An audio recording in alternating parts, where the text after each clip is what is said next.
that time of week. I know. This one's a special one. This one's fun. I wanted to come up with something stupid like I'm a drinking.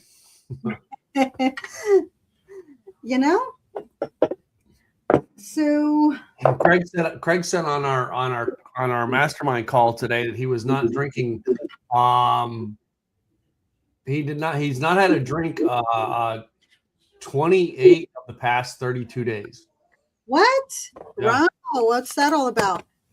Because he's on like a fast or not a fast, but a cleanse. Okay. Yeah, so I mean, like he said, like there was 2 places he went out. It was just something, hey, if there's drinking in his life, he'll bring it up on the mastermind call, and you know who he's going to reference if they're on the call is either me or you. Anyway, because he says this fact, all right. So like when Craig does his events, and I'm running the back of the event, well, I'm the guy who gets to go to the bar and order the drinks I want, right, and put it on his tab. I love it. So not only his drink, but yours too, right? Yes, that's right. Of course. And that's been it for 4+ years now. That's been a standing tradition since he started drinking again. Huh? That basically it's something we have. And there's only like once or twice that I got something like he wasn't doing sugar or something like that. Okay. And I think he wasn't doing sugar, and I got an old fashioned. Okay. All right. And I shouldn't have got the old fashioned. I should have just got regular bourbon, because we'll just sit and drink regular bourbon.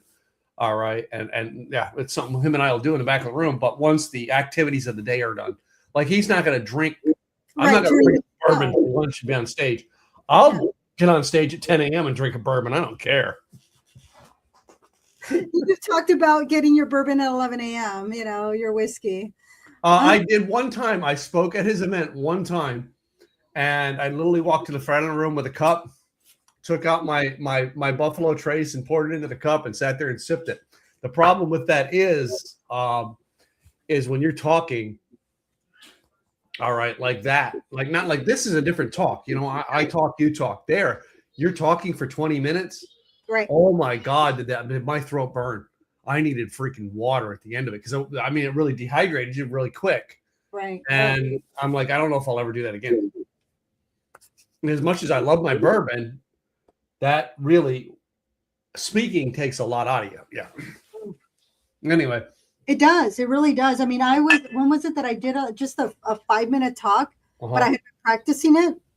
After I got on stage, did my talk and got off, I was like, I need some water. And I had to get up and go get some water, because it was like my throat was just done. I keep those hydration packs now, that the LMNT hydration packs that my chiropractor turned me on to. Okay. And when I speak, I make a water bottle up with that into it. Oh, nice. Okay. Oh, right. Great. Yeah. Great idea. I like that. You need it. That's the one point you're going to need it. The other one was Gatorade. Gatorade is, but I don't like using Gatorade. That stuff is so much. Yeah, there's a lot of stuff in it. Even if you get the sugar-free, you still have a lot of other stuff. I'm going to need to do that, because I'm going to a conference in Austin at the end of January, and I'm a speaker there. Then I come back, and then I head up to Seattle, and I'm going to be a speaker there like days later. So between the last week of January, first week of February, I'll be doing 2 20-minute talks. Oh, wow. And then with questions, it'll be probably closer to 40 minutes. Yeah. Although we'll see how much time they give me, but I was told 40 minutes for the one, and the other one, I think it's a half hour, but we'll see. I can play it by ear. Yeah. So y'all, you might have seen that we're going to be talking about Prohibition, how that all came about. And 2 of the things that I thought of that were very much during Prohibition time was moonshine. Well, first of all, let's explain the process of Prohibition did, because I know you kind of had that outline in the history. Yes. So let's talk about that first, so people understand Prohibition, because I fully, until we read the history for this week's episode, I never really fully understood the Prohibition era. Right. So let's address that, please. Yeah. Yeah, and one of the things that I had read somewhere, it said the lessons learned from Prohibition. It's the power of people coming together, because it was a minority that pushed Prohibition, the 18th Amendment. Yeah. in 1919 is when all of that started, and they started pushing for prohibition. And that was quite interesting to know how long it took for it to take, if you will, and to have it passed. But that was a long time. And then, of course, it got repealed in specifically December 5th, 1933. Which is where we continue for today's podcast. Yeah. Yeah. It's the 21st Amendment. So this was the first time in history that one amendment overturned a previous amendment. Repealed a previous amendment. Yeah. Right. And so it went into effect in 1920. And it was the only issue that was so important that enough people came together to repeal it, which was alcohol. So Congress first proposed the 21st Amendment to repeal it in February of 33. But of course, it took the method of calling for state conventions to vote on the amendment instead of submitting it to state legislature. Mm-hmm. And it was in the convention in Pennsylvania, Ohio, and Utah that approved the amendment in December. So it brought 36 states that wanted the end of prohibition, which was 3/4 majority that was needed. And so the ratification essentially ended the federal law to bar the manufacturing, transportation, and sale of liquors. Now, here's the thing. The amendment never said you couldn't drink. That was not the issue. It was the manufacturing, transportation, and sale. Those were the three things that the 18th Amendment brought, which was, I did not know this, of course, until we're doing the research. So what happened was that was on the federal level, kind of like if you can equate it to cannabis. And the 21st Amendment returned the control of the liquor back to the states for each state to determine if they're going to be able to cross state lines, if it was going to be a dry, if it was going to be a wet state, or give the counties the choice of wet, dry counties. So there was a lot of things. And it was quite interesting that North and South Carolina both rejected the 21st Amendment. And so the vote was not unanimous. And then another 8 states were not even meeting before December 5th and couldn't even act on it or do anything. And that was Georgia, Kansas, Louisiana, Mississippi, Nebraska, North Dakota, Oklahoma, and South Dakota.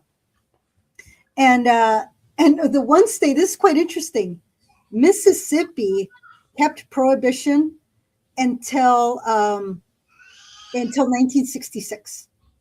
Really? So they kept it. And so, and as of 2004, half of Mississippi's counties are dry. Wow. So Mississippi's one that said, you know what, this is what they wanted. And they kept it for so long. And some of the counties are still dry counties. So if you're in Mississippi, I'm sorry. Why?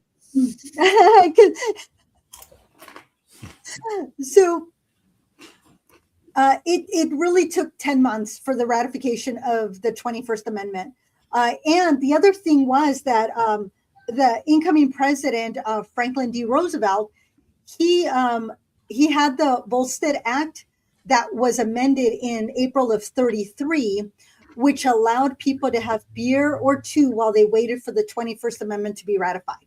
And this was so cute, just because I don't have any Budweiser here. Otherwise, maybe I would have done this. But the first team of Budweiser Clydesdale's horses went to the White House to give President Roosevelt a ceremonial case of beer. I thought that was adorable. Imagine the Clydesdales coming up to the White House. Mm-hmm. I thought that was cool. No, I know our current president. Our current president doesn't drink. I know. Yeah, he's not the only one. I think when we did dry, we did presidents, and we talked about some presidents that didn't. But I know our current president does not, and it's something that's he has always said that he just chose not to do that in his life. Yeah. Which, well, what it comes down to, what we're talking about with prohibition, really it comes down to you should be able to decide that in your own life. Right. You know what I mean? And the unique thing is, and I've always heard this. I mean, this is not to get political, but it is in a way political. And that is, the good thing about America is we have a constitution that allows us to correct mistakes. Right. All right. So, I have a lot of people come up and go, I mean, they're on the other. I'm just going to say the other side, the party on the other side that I am not. So let's not say which side I'm on, right? Right. And they come up and they go, "Oh man, I can't believe that party won." And I'm like, well, if you truly understand America, right? That's the greatness of what we have, is we have laws that are there to help us correct or self-correct when we make a bad mistake. And it happens. And believe it or not, it's happening today. It happened yesterday. It happened when I was a child. It happened before I was a child. I mean, it has happened over 250 years, and it's going to continue to happen. Right. But we have that's the great thing about our governing document. And this prohibition, I think, is one of the greatest examples of that. All right, is we were able to then change and vote, all right, and change the law. So right. And the thing is that a lot of times nowadays we're seeing it as a joke. Yeah. But really, it was decades of crusading. Yeah. So that's quite interesting. One of the interesting things is that New York City had over 32,000 speakeasies. Just a few here and there. So that was quite interesting. And the original Scarface is about the Prohibition liquor bootlegging. And then those that were smuggling between Atlantic City and New York. Mm-hmm. So that was so that was quite interesting. And that was the Purple Gang. Then there was another gang that ran liquor from Canada to Detroit River. And there was another fact that I read somewhere that said that that was another thing, learning. When you prohibit something, you are allowing, I'll say, gangsters, mob, whatever, the bad people, to then take advantage of it and make money. Because out of 5 of the boats that were being sent, if one of them got to dock and didn't get caught, they would make a profit just with 1 out of 5. So it was teaching people, like, how can I break the law? And the thing is that there was good people that would never do anything against the law, but yet they couldn't comprehend why this was bad. And so that's when they turned to making their own alcohol and giving it to others, because they had the technology, if you will, or the know-how. Mm-hmm. So that was quite interesting. There's just, it was quite interesting at times, because the U.S. states didn't ever really enforce prohibition. It was the feds that were doing it. Law enforcement decided to team up with local, state, and federal police to enforce prohibition. And then there's all this confusion as who had jurisdiction and what actions and who should benefit and all the things. So it's like they enacted it, but it had no way of tracking it and enforcing. So that's why there was so much that was going through. It was quite interesting. Yeah. Well, they had 36 naval cruise ships that were policing the high seas, 11,000 men just to police. Wow. It was, you wanted to be in Maryland, because Maryland said, hey, do what you want. And then Mississippi, like decades later, they were all over it. What was that? And I heard it said with guns, but I'm going to just use this. If you outlaw guns, only outlaws are going to have guns. Right. If you outlaw alcohol, only outlaws are going to have alcohol. Yeah. All right. And I once heard I'm going to pour a couple different alcohols here in my glass that would have been prohibition type alcohols. I heard it once said that when it comes to laws, I mean, that's kind of the way our podcast is going tonight. When it comes to laws, a man said this one time to me, he said this probably would have been 2003, 2004. He said to me, there's these statistics out there that say that there's there's like 20% more crime than there was 20 years ago. He says, yeah, there's 40% more laws on the books than there were 20 years ago. Right. And that's how we get more criminals, right? Yeah. We make more laws, all right? But when it comes to laws, it just goes to show you that you can make laws to outlaw alcohol. What are people going to do if they want it? They're going to have it. They're going to make it in their own basement. Yeah. Yeah. And that's one of the reasons I come along here is because I love old-fashioned moonshine, which both her and I have the American born. Yeah. All right. Which is the foundation of outlaw alcohol in America. And it still is in America today.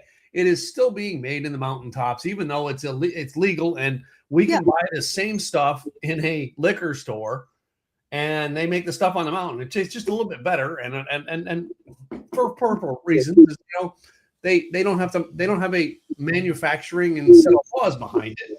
They're making it for the enjoyment. They are, and the thing was that sometimes people are so myopic, and this is what they feel is the right thing. Alcohol, the beverage industry, was the 5th largest employer in the country. And when you take that, it's almost like, okay, Amazon's huge, but I'm going to say all of the Amazon workers are laid off. Yeah. Because shopping online is now illegal. It was something like that. I mean, Amazon, I think, is probably one of the top 5 employers in the country too. But that was like the worst thing that could have been done in the 1920s, because now, on top of losing jobs, the loss of tax revenue, not only from the sale of alcohol, but also from the taxes that employers were paying. So Hoover was the one that got into there. He's the one who had to deal with all that. And that was right before the Great Depression. But also, through those periods, what do they have to do? They have to hire more people to go enforce this law. Right. What does that cause? All sorts of higher taxes. Yeah. Like, not to be political, let's be political here, okay? If we're going to outlaw something that is a major source of income, a major source of tax dollars, now you have to hire people to go enforce this law, and you need more tax dollars, but you just took the tax revenue away. Yeah. Now, you can equate it to tobacco sales now. I mean, before you can, depending on the state, it took a moment. But with some, I remember going from California to Florida and going into a restaurant, and there was a smoking and a non-smoking section. And I'm like, how does the smoke know how to stay in the smoking section? You know, it was a joke. But they made a convincing argument. There was never a convincing argument when it came to alcohol of why it was bad. And so that's why it was so hard for people to really wrap their head around it. Whereas with tobacco, they started putting warning labels. They started adding ages of when people can buy, removing it from restaurants and other, planes, things of that nature. And so people are more educated on the risk. They're still going to do it, but it's at their risk. And there are taxes on tobacco products. And there's now newer tobacco, the ones that you're vaping and things of that nature. But people, they cannot say they didn't know. There's so many studies, all this information, whereas with alcohol, they couldn't convince people. And even some of the people that were for it, for prohibition, that didn't mean that they stopped drinking. They were still consuming. So it's, come on. That goes back to like just recently, the pandemic. Yeah. All right. We had laws in place that we had to wear a mask. You walked into a restaurant, you had to have a mask on to go sit at your table. But as soon as you sat down, you could take the mask off. It's like the virus knew smart area. The virus knew, you couldn't get the virus sitting at the seat, but you get the virus as you're walking through. Right. And the virus was not transferable at Walmart, but it was transferable at church. Right. All right. These are the same people making the laws when it comes to this. All right. If you don't want to drink alcohol, this is what I like about America is don't drink alcohol. Right. If you can't control your drinking alcohol, don't drink alcohol. Right. And that's why there's AA, there's, a lot of groups that will help. It's just, it just makes it, people have to be adults and really, we shouldn't have to be babysitting adults is my thought. Exactly. Right? It's not my job to make the rules for Gladys's household. It really isn't. Right. And the period that we went through in our country with Prohibition, and what did people do? They went to secret places and drank anyway. I remember watching a movie, I think it was with Clint Eastwood and Burt Reynolds. And I want to say it was supposed to represent a time during Prohibition. And like Clint Eastwood was in Burt Reynolds' apartment, and he went and drank this from this bottle of turpentine or something that was underneath the sink, and said something like, the things that Prohibition has pushed us to drink. And that was the thing, is that some of the alcohol that was made did not taste all that great. No. And so there are cocktails that originated during Prohibition. It was mainly to mask the taste of the alcohol. Yeah. So an old fashioned, that's one, where only that was one that was not shaken in ice. Gin Ricky, a sidecar, bee's knees, a highball. So some of these came from, and some of them have stuck around from Prohibition. And bee's knees, of course, honey. You're adding honey to the gin to mask the taste. The other thing that happened was that some of these individuals were making gin, but they were doing it in areas that you're like radiators. They were using radiators to mix things. So now you had no idea if what you were drinking was something that was, from a bathtub that you're fine with versus a radiator where now you have chemicals in it. So it's funny that you mentioned radiator. Let's talk about we won't mention the name brand, but we talk about the one whiskey that we go on here that we won't drink on here because it has the ingredients that you can get in antifreeze. Yes. Anyway, we won't drink it on the show. We will not name the brand because we don't want the brand coming after us, but we won't drink it on the show because we don't believe it's a quality product. No, thank you. I'm not saying it's a bad product. It's just not a quality product, and we only drink quality drinks on this show. And the other thing was that during Prohibition, because of the expense of beer and wine, they turned to whiskey and gin because whiskey and gin had a higher alcohol content and it was a lot easier to make. That's why they call it a bathtub gin, because it was a lot easier to just make it in a bathtub. Whereas wine, you have to wait for it. You're growing the grapes, picking the grapes, ferment, doing all the things. Beer, again, you're having to do all these things to make it happen. Whereas gin and whiskey were the easiest to make. Moonshine. So those were the three big things: was whiskey, moonshine, and gin. Yeah. Yeah. And truly another joke, I guess that's why we see it as a joke now, is that it's because there were so many speakeasies during Prohibition. So it really wasn't reaching what they were wanting to reach. So that made it just like a joke, but there's just so much along with it. Yeah. Well, let's talk about the drinks that we would have drank during Prohibition. Gladys, let's you and I take ourselves back 100 years. Yeah. All right. Knowing your taste now and knowing what was available back then, what do you think you would be going into a speakeasy to drink back in 1925? So my thought is either whiskey, because I like whiskey. I think I would be a whiskey girl.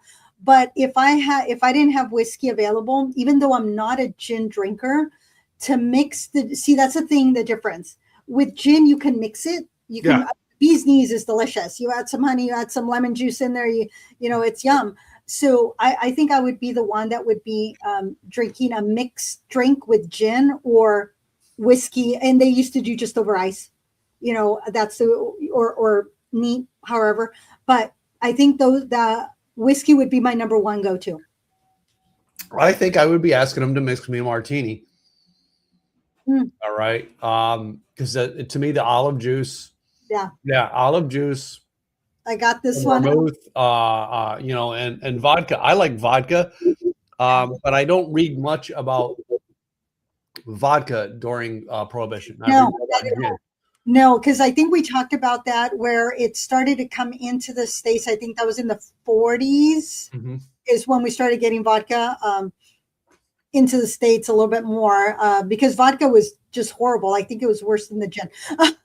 Yeah. Well, and I can't remember. I mean, we probably should go back and look at so we did vodka on our very, very, very first episode. We did. And we talked about because when we had corn vodkas, I know a couple of weeks ago we did, and actually, my martini tonight was made with that Chopin. Oh yeah. I still have some. You kidding? We such a big bottle of it. We're going to make it for a while. Yeah. But it's what was available to make alcohol with. Right. And those, the other thing that is kind of that I was reading through was there was more violent crimes. They doubled in the 20s. Domestic violence increased. That's like, oh my goodness, because people didn't have it before. They had their outlet where they would go have a drink and then they'd mellow out, and then not having that. Now they're agitated. They're going through withdrawals. They're all Robert, these things. Merry Christmas to Robert. Or Thank Robert. So that made it just like, oh my goodness, the unintended consequences of the decisions that were made that sometimes people don't realize. Yeah. And I think that when we laugh at Prohibition, I don't think we really look at the side effects, if you will, that Prohibition caused. We don't look at that. We just say, haha, there's speakeasies, but all the other things that were happening too. Yeah. And so that's kind of taking away people's rights. It just forced good people to turn against what would normally be a law-abiding citizen. And the cause of the financial ruin that it caused because of loss of jobs and in multiple sectors, because you have the immediate beverage, but then from there you have those that were selling the grain and that were transporting and all these others. So you have this effect where it's a trickle down or a ripple effect into other areas that were not in the industry, but served the industry. Kind of like after 9/11, it wasn't just the planes and the airlines, but it was the manufacturers of the engines and of the seats and of the cloth and of all these other things that got affected. So that was quite interesting. I did my research, though. There was a beer that was legal during Prohibition. You know what beer that was? What beer was that? Frosty root beer. I was like, where's Frosty since 1939, but root beer was just like Coca-Cola, Dr. Pepper. I don't know about Pepsi. I haven't looked up Pepsi's, but like almost all of them were like an 1800s creation. And the ingredients that were in this in the 1920s were probably far more harmful than the alcohol that they were prohibiting. And right, you got to get it across. That's pretty we good. had talked about was it Johnson? It was his NASCAR where they had informal races, and so now that's NASCAR. They were racing the cars to get away from the police to run all these. NASCAR came from what do you do with your car during the day when it's not racing moonshine at night? Yeah, it's been quite interesting. But there's just so many little facts as we're going through that I never would have thought about or would have known unless you're deep diving. And this was one that I was like starting a deep dive. Well, no, first of all, we've had a podcast for almost 5 years, and I'm shocked. This was the first year we actually looked up and went, we've never really talked about Prohibition. Right. And it all came about, I tell you, because I told Tim, I said, hey, I got invited to, end of Prohibition party. I was going to wear today, and I didn't do it just because I've been running around with the chicken with my head cut off. My crazy time hasn't completely gone away. I was going to wear my little flapper dress, little red flapper dress with my coat over it, my fur over it. Yeah. Didn't. So this was the closest I got, my little frillies over here. So that's the closest y'all are getting to my flapper dress. I'll have to do it another time.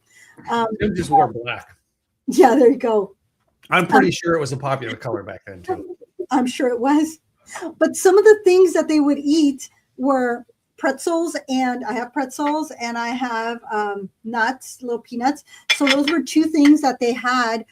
Salted nuts, oysters, stuffed mushrooms, because they're like, hey, if we keep people here in the speakeasy a little bit longer, one, it was easy to prepare, and two, keeping them there to absorb some of the alcohol, like if it really was going to do that. But there was a lot of people that were making their own alcohol using soy sauce, using fruit, fermenting the fruit, because again, they were not selling it. They were allowed to do that. And so it made it quite interesting. So that's why I went with, because of the oysters and the seafood, I did smoked salmon. I did the little sandwiches, if you will, with cream cheese and some dill over the cucumber, and then smoked salmon. And so I wanted to keep it simple. I didn't have time to make deviled eggs, or cheese balls. Yeah, I was gonna say that was one of the things I mentioned was deviled eggs. Yeah. And I can think about, deviled eggs has got like pretty good. To me, I look at that when you said the deviled eggs, and I'm like, how much of today's sports bar food, right, are kind of migrated from what we had during Prohibition? Because I thought about it, and basically, I just went and got a little dish of pretzels and right, you know what I mean, and niblets and stuff to nibble on that would have been in bar food, and for the most part.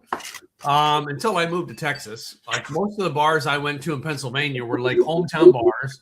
And there was one guy who actually ran the bar and ran the kitchen and everything after 6 p.m. And, there was a total of maybe 15 people come in for the whole night. So he could run everything. Right. And like all the luxuries we have in a bar, like you and I going to the Union Brewing over here, didn't have that stuff where I grew up. We had these there. And like if you wanted wings, or you wanted egg rolls, he would go back and turn the fryer on and, come back 10 minutes later. What was up? He dropped the 2 egg rolls in you got and brought them back out to you. Took your $15 for those 2 egg rolls, right? And poured you another beer. Yeah. Nothing wrong with that. Nothing wrong with that. So I decided to go, with moonshine. I had to bring the moonshine because moonshine. But then I also wanted to make sure that I used an American gin. So Blue Coat, which has been on the podcast a couple times before, definitely had to have the Blue Coat because this is from Pennsylvania. And so this one was one that I definitely wanted to bring on board. And I forgot what year they started, but they've been around for a little bit. And so this one I thought, I'm just going to do with, even though it was soda water that they were using back then, I decided to go with tonic water. Yep. So I'm going that direction. And I do have the stuff, the dirty martini. I have the olives. I have the dry vermouth to make it. Somebody said they wanted an extra dry martini, and they're like, extra dry? And it's like, yeah, just pass the vermouth right by, just show it to the glass, put a spritz, something on there. But then, of course, the moonshine, because moonshine. Well, you said moonshine. So Gwen usually has. So one of the things we do at home here is usually at night, Gwen comes home from work and we have our martinis. For the longest time, this is how we used to drink our martinis. I'm going to show you guys the glass. Oh, pretty. Okay, I got to get a glass. All right, ladies and gentlemen, it's got to be 100 years old. Oh, my goodness. Hold it right there. This was Gwen's great aunt. Had these, they were champagne glasses. But it has that oval. Uh-huh. All right, that cone like a martini glass would. Right. So we started drinking our martini, just a little bit of martini out of it.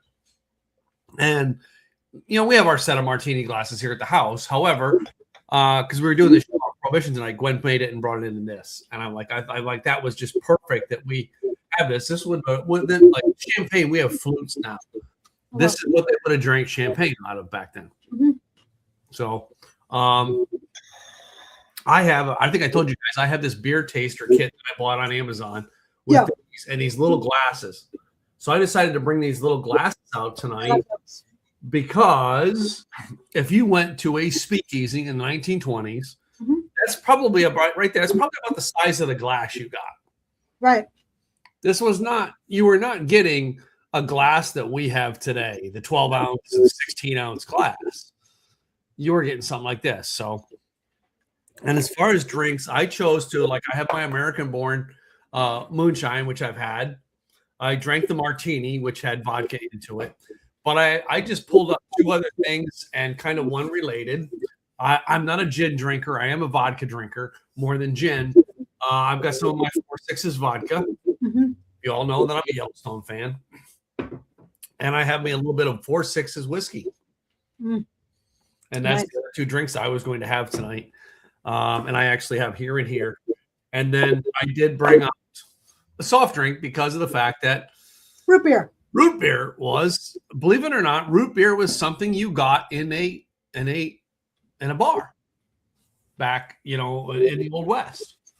And to drink it like they would have back then, there's no ice in the glass. Of course, I did chill it a little bit before, but we didn't have ice in our glass. We would pour this.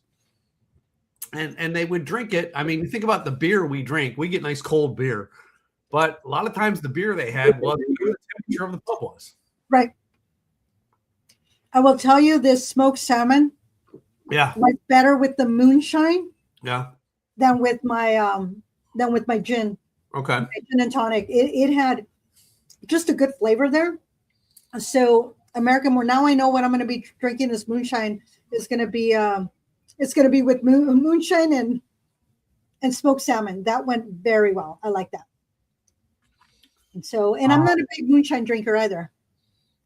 She is not. Because it was one of the things that we actually sampled the day we talked, the first time we met and talked about the show, was I brought moonshines in because at the time I had a lot of moonshines. Yeah. Since then, I have not been back to Tennessee to see the bootlegger I know to get him, and I chose not to. I chose not to play the game of drinking the stuff that I can buy from the woods on the show. Do I have it? Maybe. Maybe you cannot confirm nor deny. I cannot confirm nor deny that there's some of that alcohol in my home. So some of the cocktails was a gin Ricky, which is gin, lime juice, and seltzer. So essentially gin and tonic. That's essentially the gin and tonic. For the most part, that would have been all right. If I didn't have vodka, that probably would have been what I drank. Yeah. All right. Another thing that I didn't mention, rum from the Caribbean. Yes. So there was a lot of rum that was coming in. Rum, pineapple juice, and grenadine. That's a Mary Pickford. And then, of course, your bee's knees, gin, honey, and lemon juice. Everybody kept honey around. Mm-hmm. Lemon juice was easy to come by. And your gin. So they also would do these mixes to have the if you will, the hooch to go further. Because if they had added other things, then now it's like that 1 ounce now becomes 2 or 3 ounces. Yeah. But the gin Ricky was one. The old fashioned, which was either the rye or bourbon, Angostura bitters, and a sugar cube with club soda. That's the way they made the old fashioned back then, with club soda. Then a sidecar, that one had cognac, orange liqueur, lemon juice, and then garnished with lemon twist or an orange twist. The French 75, which I would have thought that would have been a hard one to come by because, yes, it's the gin, simple syrup, and the lemon juice, but it also calls for 4 ounces of champagne or sparkling. I think that would have been one that would have been a little bit harder to come by. I think that would have been after Prohibition, not during Prohibition for that one. Yeah, because remember, one of the things you said earlier was what they made during Prohibition, because it was easier, was your heavier alcohols.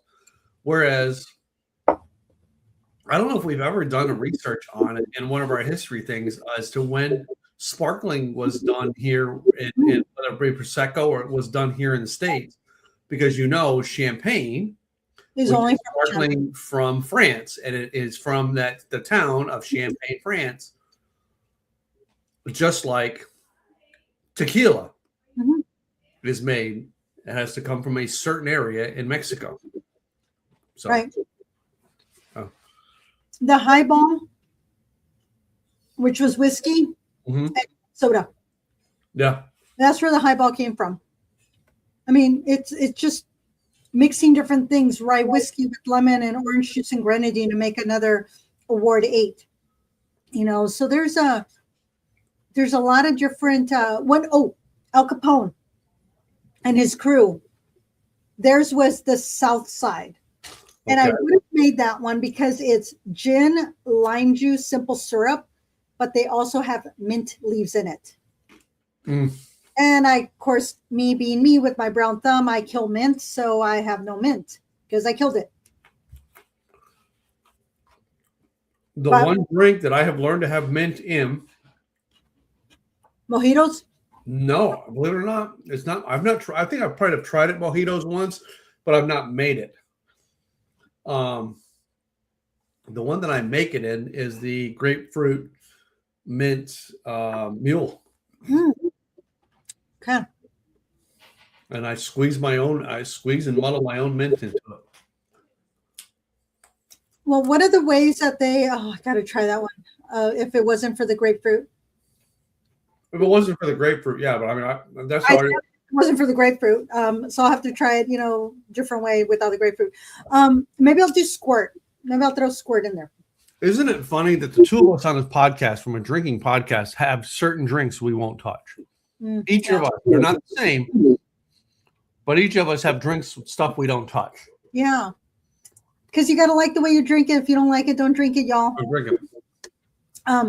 But when Prohibition was repealed, people were out on the streets. They had those that were supposed to be like fountain drinks or whatever. The bartenders came out, all the booze came out. They even had them out in the streets where they had some makeshift little bars that they had. People were dancing and singing and jazz and all the things to celebrate the repeal. And of course, then jobs started to be made because of the industry now being legal. So it really helped come out of that depression, having jobs, getting paid. I mean, it just did a world of good. Too much alcohol, of course. I've had a couple of my clients that have passed away from cirrhosis of the liver because of their drinking, and they were both in their 30s. Yeah.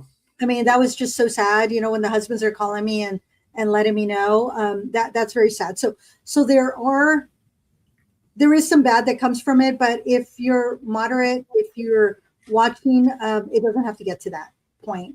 So, but I thought it was quite interesting to learn the history, the lessons learned, how to do things differently, and how it's affected so many people, and why. That's part of our history.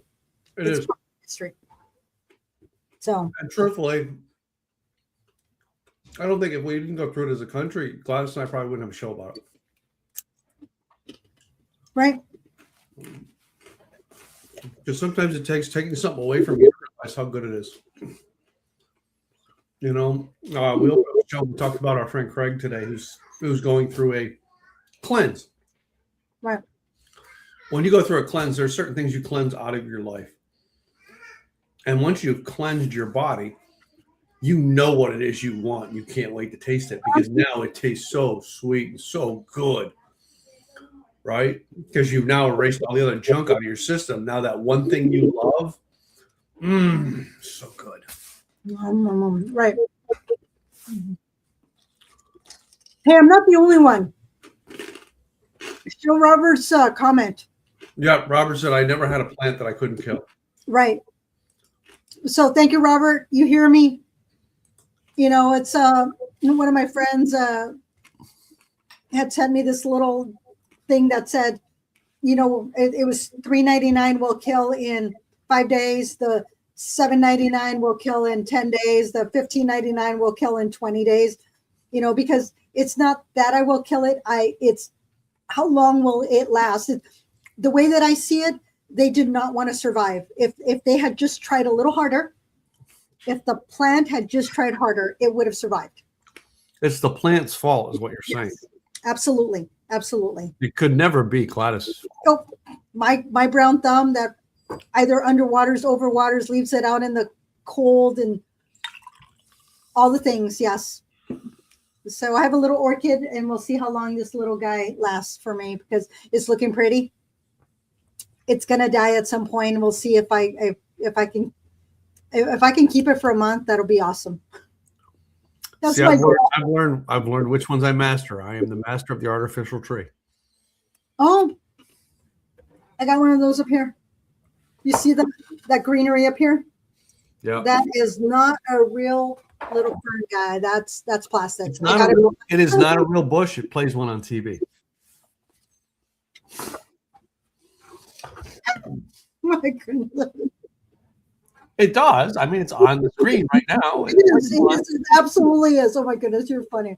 I love it. It's not a real tree. It plays one on TV. Oh, too funny.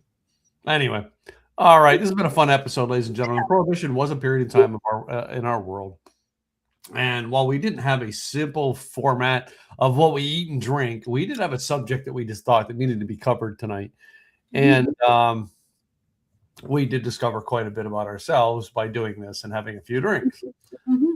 So anyway, that being said, what else do we want to do on this thing? Since this is going to be our last episode of the year, y'all. 2025. This is fun. This was fun. I think I'm glad we ended it on this note this year. We thought about doing this earlier in the month, but we said, you know what? It's okay. Let's make it the last. Finish the year with it. So thank you all for being here. Remember to join our Insiders Club. Go to likethewayyoudrink.com. You have to be 21 or over because we are following the laws, y'all. And we don't want to get in trouble. We're not, we don't want to go there. So make sure you're 21 or over. I will ask for your confirmation of that. You get to next year. Tell us what you want us to taste. Tell us the things you want to do. You'll get invited to some of the events that we do. When we're visiting certain areas, we will let you know. And that'll be kind of fun because there's a lot of things that are coming up this coming year that I think will be fun. I'm actually playing with something here. Okay. Then the next thing that we get to do is we get to tell you a little bit about our businesses. Our businesses pay the bills here, ladies and gentlemen. Both Gladys and I. So we tell you a little bit every week about our business. And if you need something in these two areas, please give us a call. All right. Because that helps fund our show. It helps fund our drinking experiments in life. Just saying, our business is a front for our drinking. Can we say it that way? I don't know. Now that we talked about Prohibition. Hey, we can say it all kinds of ways now. Yeah, they had a, front was ice cream and then there was liquor, behind the counters, So and before we go into that though, in 2026, some interesting things we want to do. First of all, I am still on the case with Blasco to get him come on here with Liquid Death. Just saying, I drink Liquid Death all the time in my house. I want to get Blasco to bring Liquid Death on here on the show and drink it with us. My friend from Dank Vodka, can't find him to save my life now, but it's a vodka with a lemon twist here in the Dallas area. Nice. I have a couple of connections that I made through the event at the Prohibition event. I am now, if I didn't mention it last week, I am part of the Oregon Bartenders Guild. Aha. Cool. So there's something else we found out that we're going to try to get right is that apparently Dolph Lundgren, actor, is creating his own vodka. So we are pitching to try to get him on the show with his vodka. Just saying, why not, right? We're a drinking podcast. Let's get people like that on the show. Exactly. All right. I'm going to hide that. I'm going to bring up this, and I'm going to have Miss Gladys tell you about her business, and then I will come in and tell mine in the end. So go ahead, Gladys. Absolutely. Gladys Boutwell, Insurance by Design, helping you become employer of choice through employee benefits. If you go to Insurance Design Pros, on the upper left-hand corner, you will see a little button that will say, get the 101 different ways that you can attract and retain quality staff. But if you want the book, you can go to Amazon, 101 Creative Ways to Attract and Retain Quality Staff. In here, you will have all the ways. This is a very simplified, very easy to read book on employee benefits. If you want to have a conversation about how do you implement this, go to enrollnoworegon.com. That is my calendar. You get to be on my calendar, choose what works for you. We will have the conversation. If I cannot help you in your state, guess what? I probably know a broker that can. So get on my calendar. We'll start the conversation. Gladys Boutwell, Insurance by Design. And this is my co-host. Hey guys, Tim Gillette, Simple Easy Websites and Simple Easy Marketing, helping people with the small business, the entrepreneur, the creative entrepreneur build their online marketing funnels, online marketing systems, and build websites for them. Go to simpleeasywebsites.com, check out a little bit more about what we do. And actually, we should have coming up here in the next couple of days our free content writing course, helping you write the content for your website to help you get the leads you want. Go to simpleeasywebsites.com to find out more. That being said, we'll check out what we call it, the knockout. I don't know. Oh, Robert, thank you so much for the creativeness. We appreciate you. Well, we gotta love Robert. So anyway, it's a reminder. Robert is one of our loyal followers that does not drink. Yes. So, we honor him every time because he's a good fellow and he shares out our broadcast to a lot of people, and we appreciate that. So we will see you all next year. Be safe out there. We appreciate the support this year as we continue to work on the following year's drinking podcast. Hey, life's short. Gotta like the way you drink. That's right, y'all. Cheers.